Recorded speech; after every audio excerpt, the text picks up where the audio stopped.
how did you get that footage of Diddy? I think most journalists would not disclose their sources. If Sean Combs watches this, what do you think he's going to feel? Like, wow, this is amazing. I think he's going to say this is the best documentary I've seen in a long time. My favorite villain? I kind of like Diddy. There are no misconceptions. I ain't never made a call to Diddy. I got Diddy's number. Just hit him up. Yo, Diddy, what up? Never happened. He told me to take me shopping. I looked at him like, what'd you just say? Woo. This is a tight one. And the winner is Eminem, the Eminem song.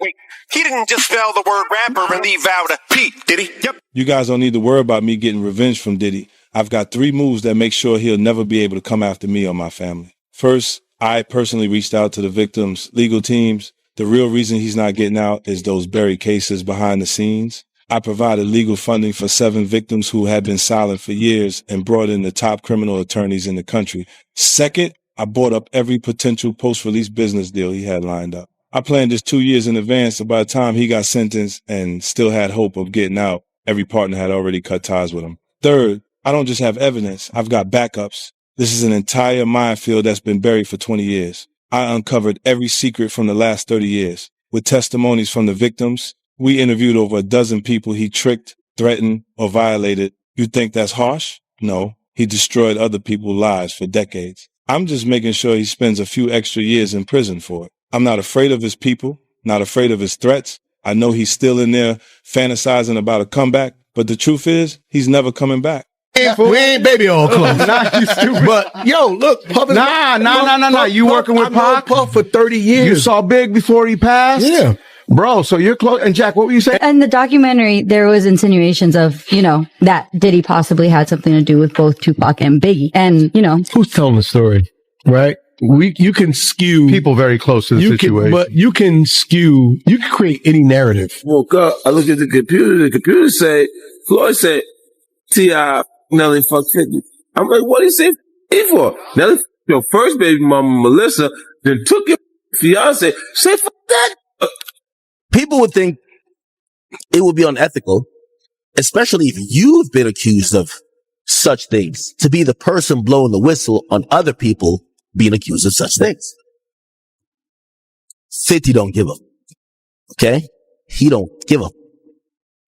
He posted the Netflix thing. He said number 1 in 36 countries and 11 others still going up. Okay.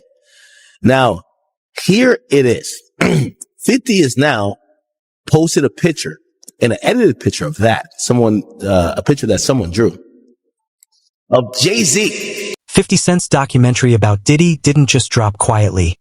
It made a huge impact across streaming platforms.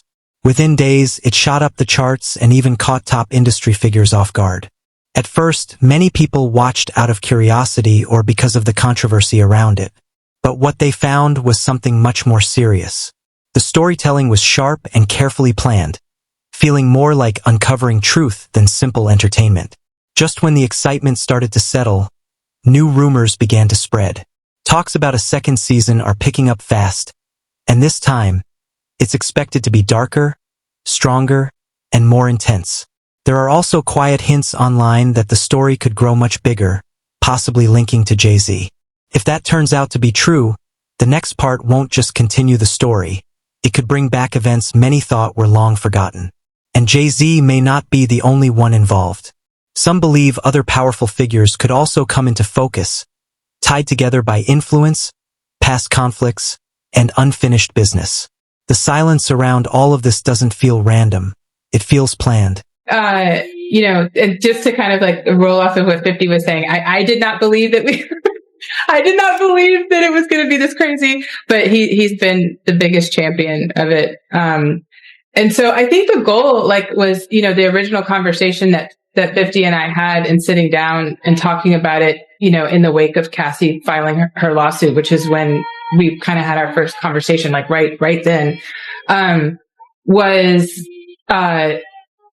understanding that there were a lot of rumors in the industry. There was a lot of talk about, some of this bad behavior. I think Cassie's lawsuit, the level of detail that, getting underneath the hood and seeing the level of detail that she brought forward was really, a lot to, digest. And, I think that both 50 and I were really interested in the nuances of tackling a story like this, kind of understanding, where does the role of victim, begin and end versus like being a perpetrator, and kind of understanding cycles of violence and these kind of reoccurring patterns, and just seeing how complex the story was, and that no one was really treating it like that. Everyone was just very focused on salacious headlines and like with no context, And so I think for us, we wanted to put that care into the story. But they did characterize it as a hit piece in the very beginning. It's because they didn't get a chance to watch it, when they were saying that. And then after they see it, you see everyone's changed their mind, and it becomes the #1 doc.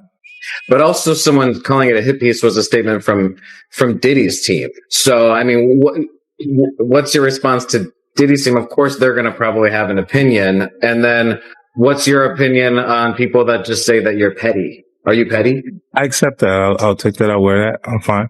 Like I have antics that I've become comfortable with on social media because of the usage of social media. That's just that. You know what I mean? Like, but when they look at, they'll say me deciding to go on ABC is petty. The morning show is the biggest show. These people, they came. It's a great opportunity to be on that actual platform, but they looked at it further and said it's airing in prison, so this would be why I would like to do that. And it didn't come across as a reason not to. Of course, I was aware that it would be airing. And for both of you, one of the other questions fans are asking is, there are a lot of great and powerful interviews in this, but where are A-list celebrities? Where are people in his orbit that remain silent? Like they've never really even spoken out against the allegations or anything that's going on. Are people just concerned about their careers? Are they afraid to speak out? Because I remember Harvey Weinstein right away, everyone was like piling on and talking. Why is everyone afraid to say anything about Diddy?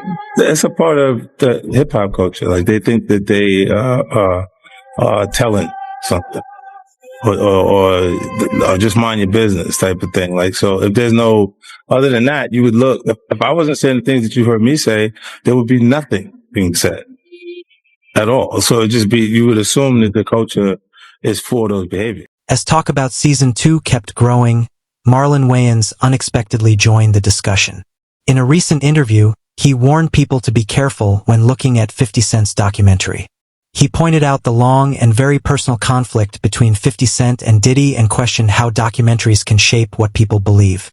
He focused on the importance of purpose and responsibility, which quickly got people talking online. 50 Cent responded almost right away.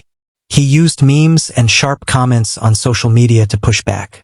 What started as one opinion quickly turned into a public back and forth, keeping the tension alive and drawing even more attention across platforms. For a social media beef with 50 Cent, what was it like in the family chat? Well, brothers, they were funny. Damon was like, why you pick the biggest brother?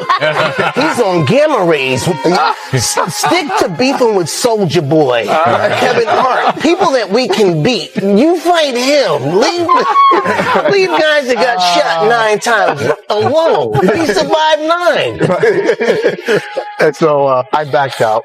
I just said his name. They asked me about the documentary. I was like, I didn't see it. And then they asked me about it, and I just gave my opinion. I was just like, I don't think brothers need to be quarreling in public like that. And then what I get into? A public quarrel with a brother. And I just think it was bad for the culture. And I kind of backed out. I don't even say that name anymore.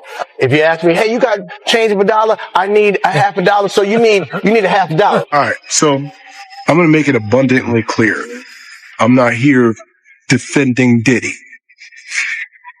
I am here because I got dragged into this because somebody asked me a question and I had an opinion. Nobody's wrong for giving an opinion about any subject. Period. I'm not here defending Diddy. Don't let the narrative fool you or get to you. Once again, somebody's creating narratives.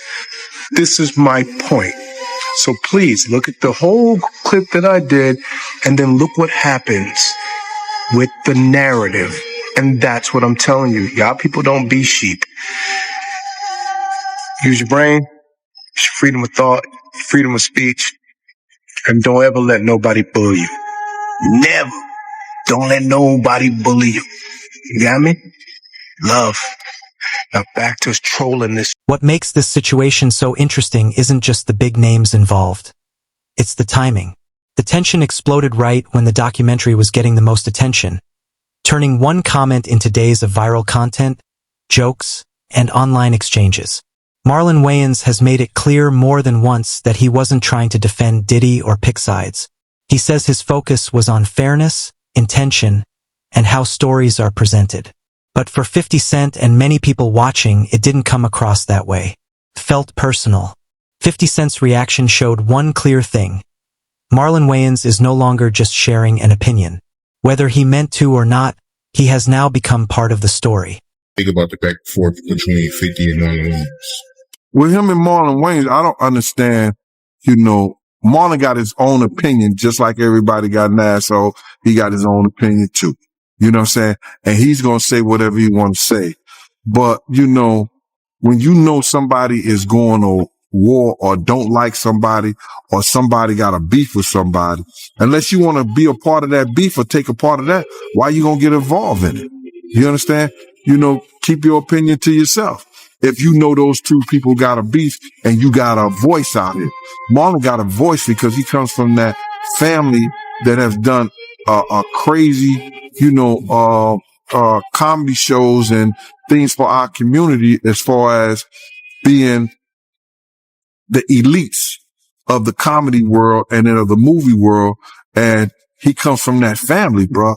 So, you putting his voice and saying that, 50 is doing something wrong and stuff like that. People can't tell people what to do and how to do with their lives and with their time and everything like that. And if he's going against, Puff and he's putting stuff out there, that's his business. That's him and Puff's business.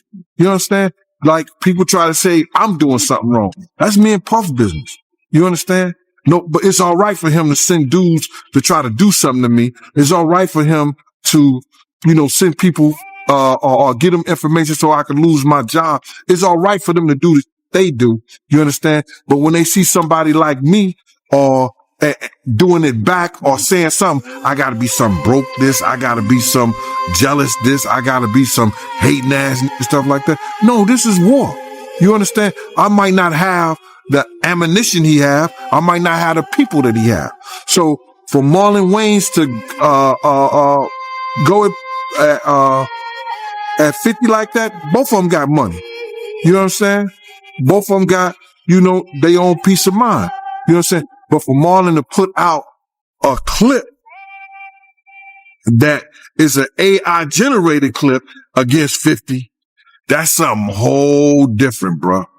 That's something whole, and I see that's happening right now. They got a clip of me holding a picture of Diddy and I think it's 50 or somebody in the bed together. You understand? I ain't never had that picture right there. You know what I'm saying? I ain't never seen that. That's a lie. But they're allowing that like that to come on the internet. You know what I'm saying? They're allowing people, to cut and paste and put stuff out there and make people seem like, they are some kind of fanoid, some homosexual ass whatever. And I know you can't say that on a thing, but that's what it is, bro.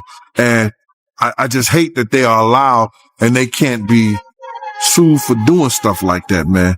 And that's what, if you're going to do anything, you should be able to sue somebody to be doing stuff like that. For him to put 50 in the hot tub with Puff or get that picture when he knows it's an AI generated picture, that was low.